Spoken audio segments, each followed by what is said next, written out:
स्वागत है आपका हमारे channel true crime story Hindi में। दर्शकों, हम यहाँ पर रोज क्राइम की सच्ची घटना लेकर आते हैं।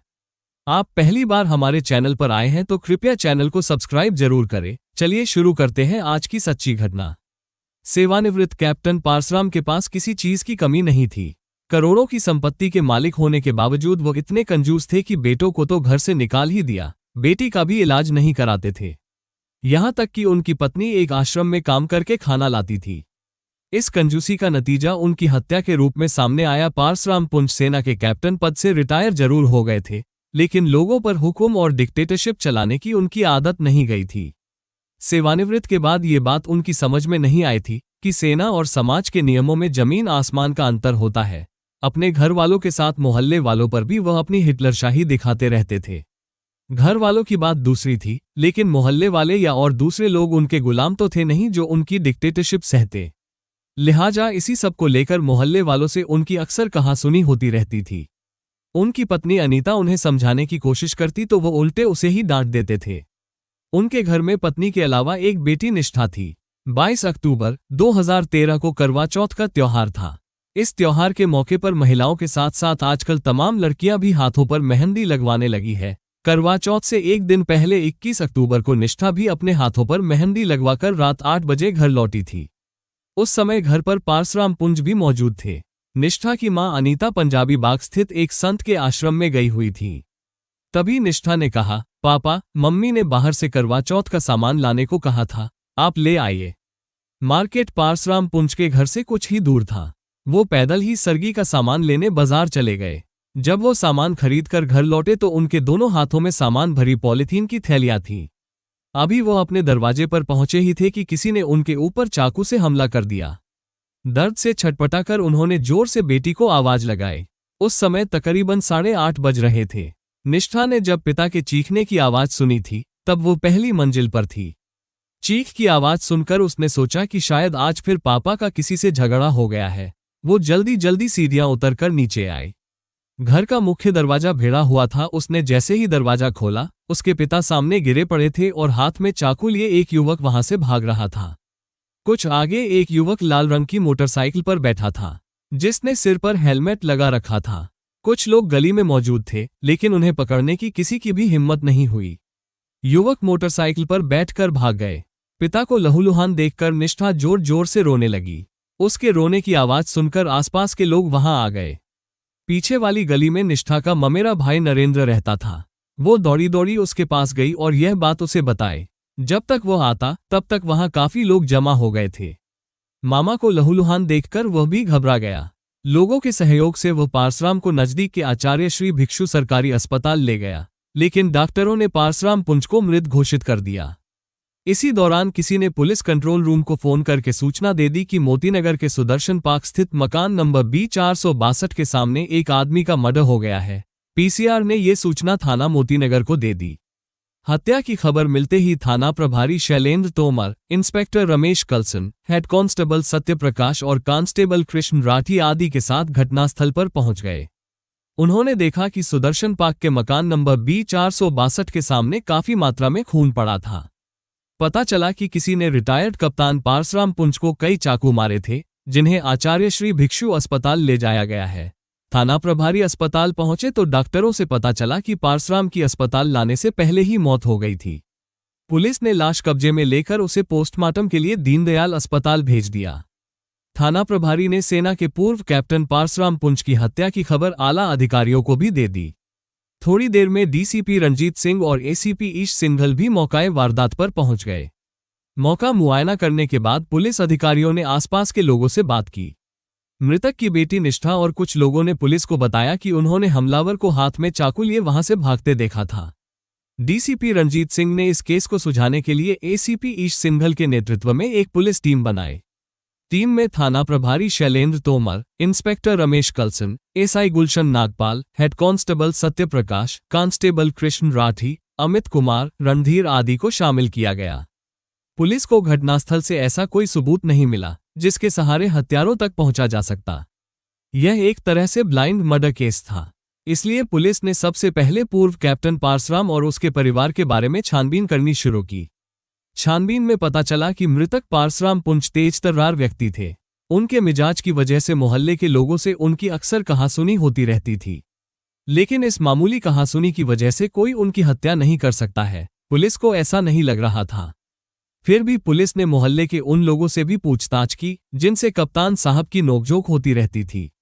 इसके बाद पुलिस ने पारसराम पुंज और बेटी निष्ठा पुंज के मोबाइल फोन नंबरों की कॉल डिटेल्स निकलवाए। इससे पता चला कि निष्ठा की कुछ नंबरों पर ज्यादा बातें होती थीं। 16 साल की निष्ठा जवान होने के साथ साथ खूबसूरत भी थी। इसी मद्देनजर पुलिस ने ये सोचना शुरू कर दिया कि कहीं निष्ठा का किसी लड़के के साथ कोई चक्कर तो नहीं चल रहा था। हो सकता है कप्तान साहब उसके प्यार में रोड़ा बन रहे हो और इसलिए उसने अपने प्रेमी की मार्फत अपने पिता को ठिकाने लगवा दिया हो। जिन नंबरों पर निष्ठा की ज्यादा बात होती थी, पुलिस ने उनका पता लगाया तो वे एक झुग्गी बस्ती में रहने वाले युवकों के नंबर निकले। पूछताछ के लिए पुलिस ने उन युवकों को थाने बुलवाकर पूछताछ करनी शुरू की। उन्होंने बताया कि उनकी निष्ठा से केवल दोस्ती थी। उसके पिता के मर्डर से उनका कोई लेना देना नहीं था। उन लड़कों से सख्ती से की गई पूछताछ के बाद भी कोई नतीजा सामने नहीं आया। इसी बीच पुलिस टीम को मुखबिर से खास जानकारी यह मिली कि हमलावर लाल रंग की जिस पैशन मोटरसाइकिल से आए थे उस पर हरियाणा का नंबर था। वो नंबर क्या था ये पता नहीं लग सका, जबकि बिना नंबर के मोटरसाइकिल ढूंढना आसान नहीं था। जांच टीम ने एक बार फिर घटनास्थल से मेन रोड तक आने वाले रास्तों का मुआयना किया। उन्होंने देखा कि जहां पारसराम पुंज का मर्डर हुआ था उसके सामने वाले मकान के बाहर सीसीटीवी कैमरा लगा हुआ था।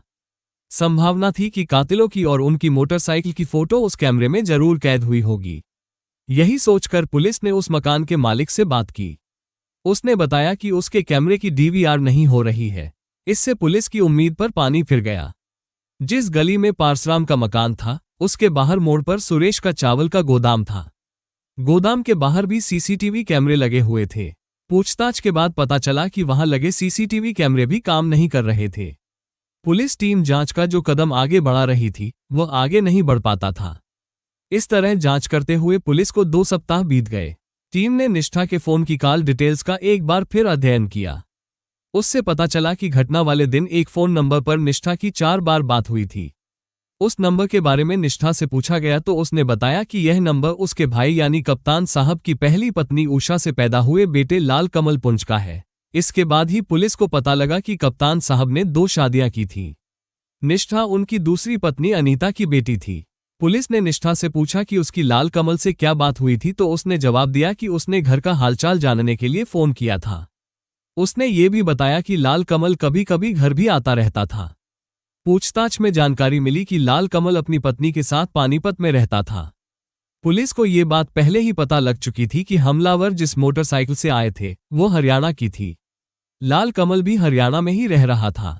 इससे पुलिस को शक होने लगा कि कहीं लाल कमल ने ही तो पिता को ठिकाने नहीं लगवा दिया। उसके फोन नंबर की भी कॉल डिटेल्स निकलवाई गई तो पता चला कि घटना वाले दिन उसके फोन की लोकेशन पानीपत में ही थी। फिर भी पुलिस टीम लाल कमल पुंज से पूछताछ करने के लिए पानीपत पहुंच गई।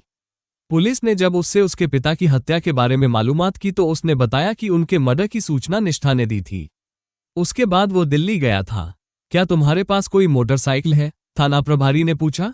हाँ सर, मेरे पास हीरो की पैशन बाइक है, लाल कमल ने बताया। पारसराम पर हमला करने के बाद हमलावर लाल रंग की पैशन बाइक से फरार हुए थे, इसलिए पुलिस को लाल कमल पर शक होने लगा। पुलिस ने उससे कुछ कहने के बजाय उसके दोस्तों से पूछताछ की तो पता चला कि कमल अपने पिता से नाराज रहता था। उन्होंने उसे अपनी प्रॉपर्टी से हिस्सा देने से मना कर दिया था। इस जानकारी के बाद पुलिस का शक विश्वास में बदलने लगा। बिना किसी सबूत के पुलिस लाल कमल को टच करना ठीक नहीं समझ रही थी, इसलिए वो सबूत जुटाने में लग गई। पुलिस को लाल कमल की बाइक का नंबर भी मिल गया था। अब पुलिस ये जानने की कोशिश करने लगी कि 21 अक्टूबर को कमल की बाइक दिल्ली आई थी या नहीं। पारसराम पुंज की हत्या 21 अक्टूबर को हुई थी, इसलिए पुलिस ने पानीपत से दिल्ली वाले रोड पर जितने भी पेट्रोल पंप थे सब के सीसीटीवी कैमरों की घटना से 2 हफ्ते पहले तक की फुटेज देखी कि कहीं कमल ने किसी पेट्रोल पंप पर पेट्रोल तो नहीं भराया था। इस काम में कई दिन लग गए लेकिन कोई सफलता नहीं मिली। दिल्ली पुलिस ने करनाल हाईवे पर कई सीसीटीवी कैमरे लगा रखे हैं। उन कैमरों की मॉनिटरिंग अलीपुर थाने में होती है और वहीं पर उन कैमरों की डिजिटल वीडियो रिकॉर्डिंग होती है।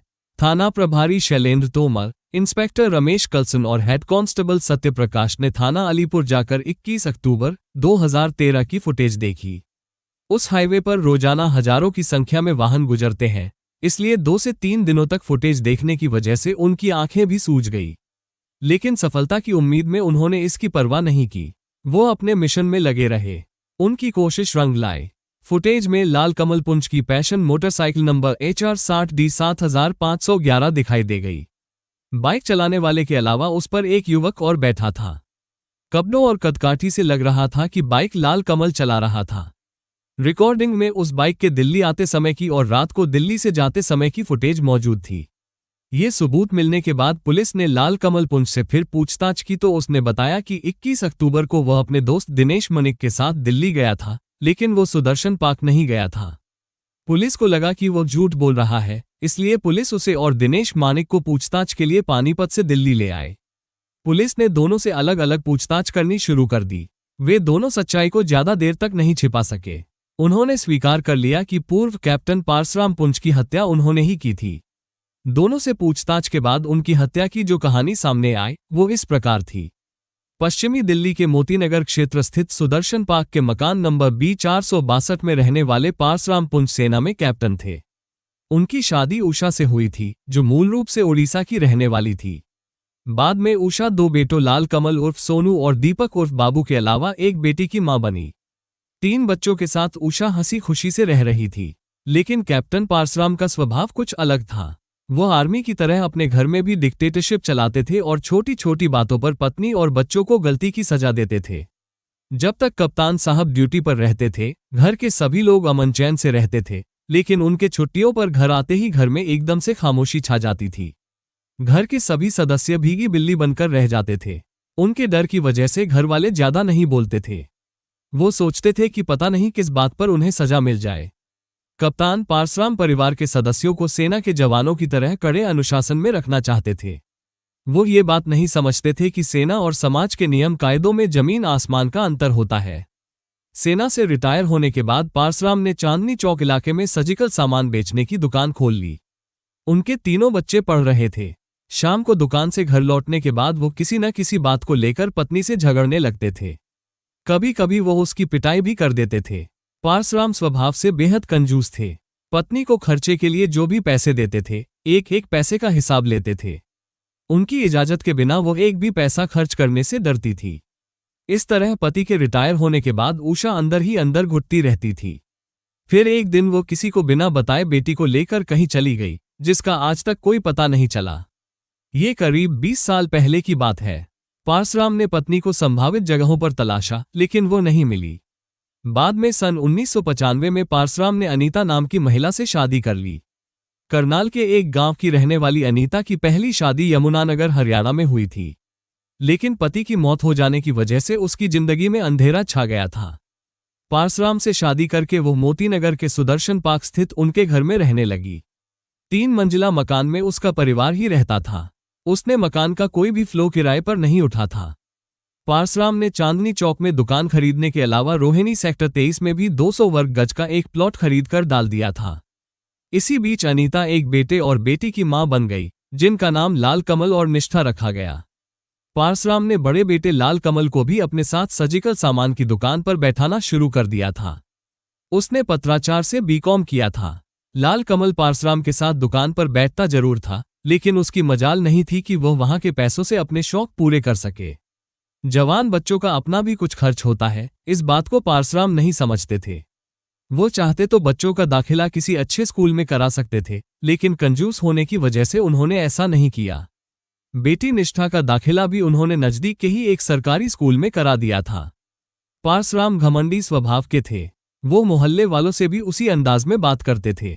तानाशाही रवैये की वजह से मोहल्ले वालों से उनकी अक्सर नोकझोंक होती रहती थी। कभी कभी तो वो गली में रेहड़ी पर सब्जी बेचने वालों से भी झगड़ बैठते थे। उनकी पत्नी और बच्चे उनकी इस आदत से परेशान थे। सन 2006 में पारसराम ने लाल कमल की शादी पानीपत की ज्योति से करा दी। शादी होने के बाद लाल कमल का खर्च बढ़ गया, लेकिन पिता उसे खर्च के लिए पैसे नहीं देते थे। पारसराम अपनी पेंशन और दुकान की कमाई अपने पास ही रखते थे। इससे लाल कमल काफी परेशान रहता था। इसके अलावा अपनी बहू के प्रति भी उनकी नीयत खराब हो चुकी थी। ज्योति ससुर की नीयत भांप चुकी थी। उसकी यह बात पति को बताई तो लाल कमल ने अपनी मां अनीता से शिकायत की। अनीता ने पति से डरते हुए यह बात पूछी तो उन्होंने उल्टे पत्नी को ही डांट दिया। बताया जाता है कि बाद में पारसराम ने अपनी दुकान बेच दी और दिन भर घर पर ही रहने लगे। वो घर में तनाव वाला माहौल रखते थे। इससे घर वाले और ज्यादा परेशान हो गए। पिता की आदतों को देखते हुए लाल कमल पत्नी को लेकर परेशान रहने लगा। घर में रोजाना होने वाली कलह से परेशान होकर लाल कमल अपने भाई और पत्नी को लेकर पानीपत चला गया और इधर उधर से पैसों का इंतजाम करके उसने वहीं पर इन्वर्टर, बैटरी बेचने और मोबाइल रिचार्ज करने की दुकान खोल ली। अब पारसराम के साथ पत्नी अनीता और बेटी निष्ठा ही रह गई थी। पारसराम के पास करीब 2 करोड़ रुपए की संपत्ति थी। इसके बावजूद वो बेटों को फूटी कौड़ी देने को तैयार नहीं थे। घर में अक्सर तनाव का माहौल रहने की वजह से निष्ठा को भी माइग्रेन का दर्द रहने लगा था। पारसराम ने बेटी का इलाज भी नहीं कराया। जब भी वो दर्द से कराहती तो वो उसे मेडिकल स्टोर से दर्द निवारक दवा लाकर दे देते थे। दिल्ली के पंजाबी बाग इलाके में एक संत का आश्रम है। अनीता उस आश्रम में जाती थी। वहां उसे मानसिक शांति मिलती थी। आश्रम में ही वो सेवा करती, वहीं चलने वाले भंडारे में खाना खाती और शाम को घर जाते समय पति और बेटी के लिए भी आश्रम से खाना ले आती थी। पूरे दिन आश्रम में रहने के बाद वो शाम को करीब 9 बजे घर लौटती थी। पारसराम ने उससे कह दिया था कि शाम का खाना वो आश्रम से ही लाया करे, इसलिए वो वहां से बेटी और पति के लिए खाना लाती थी। उधर लाल कमल चाहता था कि पिता उसे कोई अच्छी सी दुकान खुलवा दे, लेकिन उनके जीते जी ऐसा संभव नहीं था। जब वो बेटी का इलाज तक नहीं करा रहे थे तो उनसे बिजनेस के लिए पैसे देने की उम्मीद कैसे की जा सकती थी। लाल कमल की दुकान के पास ही पानीपत की नागपाल कॉलोनी में दिनेश मनिक उर्फ दीपू की मोबिल ऑयल और स्पेयर पार्ट्स की दुकान थी। लाल कमल की उससे दोस्ती थी। वो उससे हमेशा पिता की बुराई करता रहता था। लाल कमल कभी कभी दिल्ली जाकर निष्ठा और आश्रम में मां से मिलता रहता था। निष्ठा उसे अपनी माइग्रेन बीमारी के बारे में बताया करती थी। निष्ठा का इलाज न कराने पर लाल कमल को पिता पर गुस्सा आता था। लाल कमल को लगता था कि उसे पिता की मौत के बाद ही उनकी प्रॉपर्टी मिल सकती है, इसलिए उसने पिता को ठिकाने लगाने की ठान ली। ये काम वो अकेला नहीं कर सकता था, इसलिए उसने अपने दोस्त दिनेश मनिक उर्फ दीपू से बात की। लाल कमल ने दिनेश से कहा कि अगर वो उसके पिता की हत्या कर देगा तो वो उसे उनकी प्रॉपर्टी का 25% दे देगा। ये बात उसने पहले ही बता दी थी कि प्रॉपर्टी की कीमत करीब 2 करोड़ रुपए है। इसी लालच में दिनेश उसका साथ देने को तैयार हो गया। इसके बाद दोनों पारसराम को ठिकाने लगाने की योजना बनाने लगे। इस बीच लाल कमल ने निष्ठा से फोन करके जानकारी ले ली कि मां आश्रम के लिए कितने बजे घर से निकलती है और कितने बजे घर लौटती है। दिनेश ने लाल कमल के साथ जाकर कई बार उसके घर और इलाके की रेकी की। हत्या के लिए उन्होंने पानीपत से एक चाकू भी खरीद लिया था।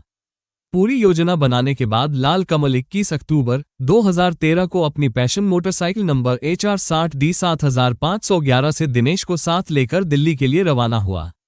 वो जानता था कि अगर वो फोन अपने साथ दिल्ली ले जाएगा तो फोन की लोकेशन के आधार पर पुलिस उस तक पहुंच सकती है, इसलिए उसने अपना ही नहीं बल्कि दिनेश का फोन भी पानीपत दिल्ली रोड से चांदनी बाग की तरफ जाने वाली सड़क पर एक जगह छिपा दिया।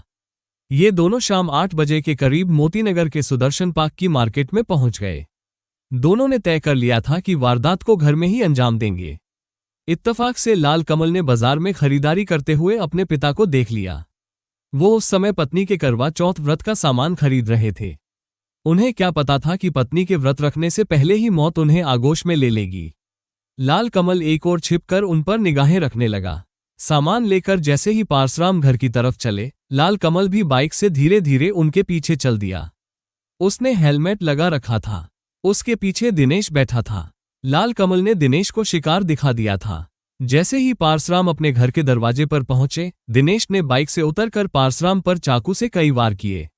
लाल कमल ने कुछ आगे जाकर बाइक खड़ी कर ली थी। अचानक हमला होने से वो घबरा गए। वो चिल्लाए तो दिनेश तेजी से भागकर मोटरसाइकिल पर बैठ गया तो दोनों वहां से भाग गए। हत्या करने के बाद वे सीधे पानीपत गए।